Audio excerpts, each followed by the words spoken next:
Hello! Today we're going to be talking about capitals and registers and teachers' expectations of students.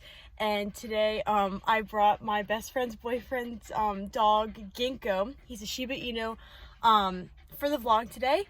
And we are going to be going to Starbucks, getting him a puppuccino, and we are just going to get on talking about all the stuff I mentioned. Pup cup has been acquired.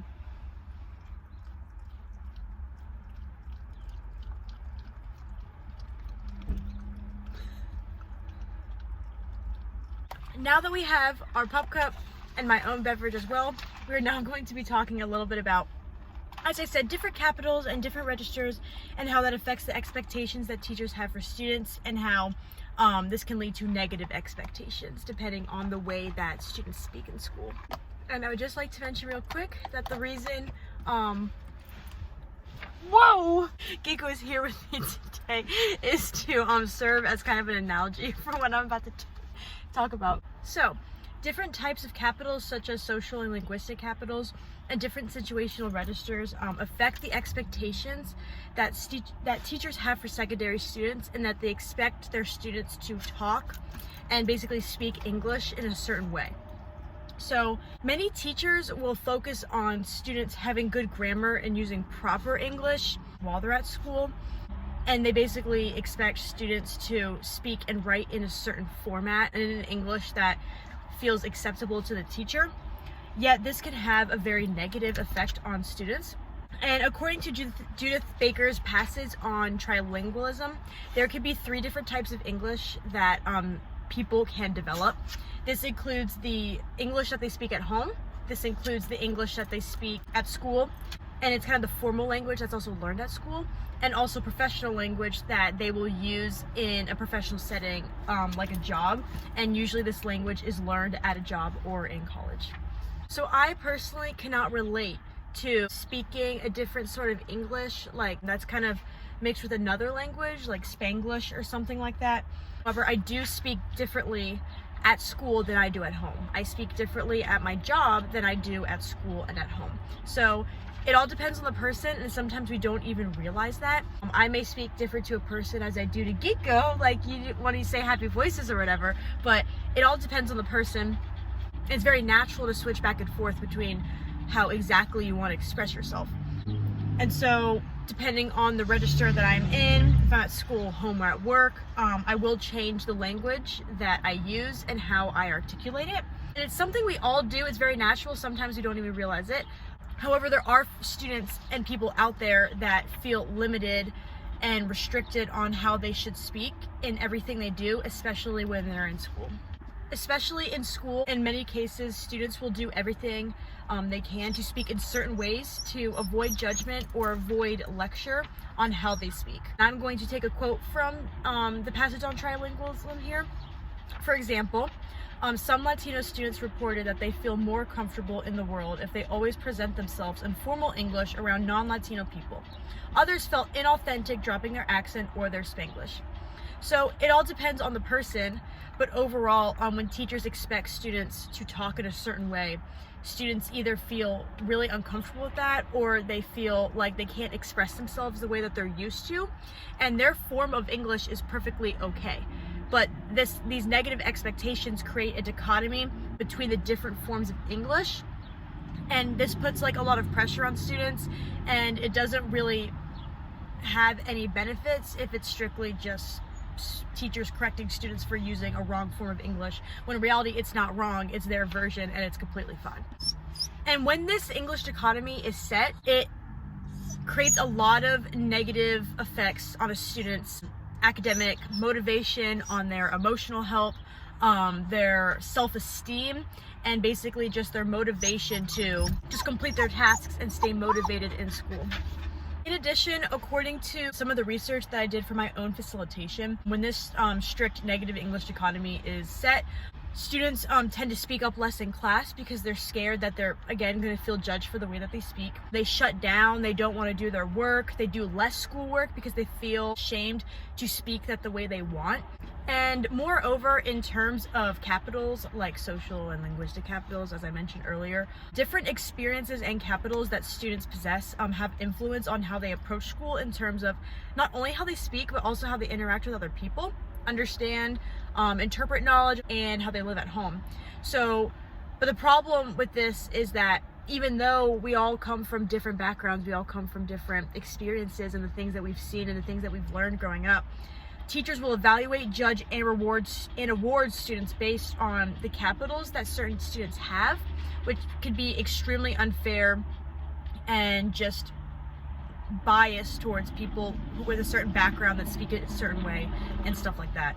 Since teachers evaluate, judge, and award students based on those things, some kids will get the academic help that they need, they'll get the support, they'll get the scaffolding, they'll get positive reinforcement to continue speaking the way they speak and how they act, while those that speak a still legitimate form of English and choose to express themselves in ways that perhaps teachers aren't used to or they think is wrong, teachers will end up judging them, maybe not picking on them to answer questions, or they'll kind of leave them out and make students feel inferior, which is just really, really sad. So in order to mitigate these negative expectations, I think that teachers and school systems should in general just be educated on the fact that variety of language, lifestyle, communication, and other things is completely acceptable. That way, teachers can be reminded that different versions of a language are okay, they are acceptable, they're also the same value of like the English that they express. And if one wants to correct a student on vocabulary and grammatical usage in terms of their grammar and the way that they speak English, they can do it in a way that does not discredit the value of someone's linguistic background. So, for example, a way that a teacher could do this is teachers can let students speak how they want to speak to their classmates and not interfere with the way that they say things. But when it comes to an assignment where students may have to write an essay or present a project, it is okay to tell them and teach them how it is done in that professional setting or discourse community. And it's great to encourage students to express their linguistic backgrounds, express their cultures, express the way that they speak, and give them the space to talk about it. And then do activities that allow them to practice with other forms of English that can be applied with different registers and settings. If teachers do this, this will definitely make students feel more included and accepted, and they won't feel like their own identity or like some part of their identity is being suppressed. A quote that I really like from Baker's passage is the following quote: "I am convinced that high school students can achieve a deep and personal understanding of the most academic and formal varieties of English if it is separated from trappings which demean their own cultures." I really like this quote. I think I definitely agree with it in that it kind of encompasses what I was just talking about making sure students are comfortable and that you're not suppressing something from their background, something part of their identity. Students will learn the things that you want them to learn as long as you approach it with the right purpose and the right way and make sure that their own values aren't being demeaned. Also, if students in general are aware that their teacher cares about them and cares about the values and the things that they have and express, students will be more academically motivated. They will likely be happier in the classroom. They'll feel more comfortable expressing themselves, and through this, perhaps students' academic success from this can exceed teachers' positive expectations of their academic ability. The reason I brought Ginkgo here as a way to kind of serve as an analogy is I think that this kind of, and how I understand this, I think this kind of relates to how dogs operate with like different humans and operating in different settings that they're brought in. So Ginkgo and I are really close. I don't own him. So he's my best friend's boyfriend's dog. And we get along really well, and he pretty much listens to me and we're comfortable around each other, but it's also because he's been used to me for a while and he knows that he can kind of be himself when he's around me. So he's been in my car before. We've driven safely around Harrisonburg. I've taken him on long walks. I give him pets. I snuck him into my dorm room once and he knew that like after spending some time with me, he was comfortable. But of course, and he loves people, so he usually opens up to people very quickly. But in general, all dogs are very suspicious about new people and new environments that they're in, and they have to get a feel for it before they feel comfortable to be themselves. I experience this and see this all the time at my job back at home, I work at a pet motel, and I've dealt with hundreds of dogs of all different personalities and breeds. And a lot of the times, the dogs that are boarded in our facility are not the same. We always say they are not the same dog as they are at home, because they are being handled, in their perception, they're being handled by strangers. They don't know why they're there. They're confused as to why they're in a crate. They're confused as to why there's a bunch of dogs around them, and they don't know where their family is or when their family is coming back. So it's really important that you make sure that the dogs are comfortable so that they can start expressing themselves in the way that they want to, or else they're just going to shut down, they're going to get stressed, they're not going to eat, and they're just not going to have a happy time. So same with teachers and their students. It's really important that we make sure to educate current teachers and as future teachers to demonstrate and make sure that we care about our students, that we let them express themselves the way that they want to. We make sure that if they express themselves in a certain way that we're not used to, that is okay, as long as they're not, hurting anybody's feelings, as long as they're being respectful.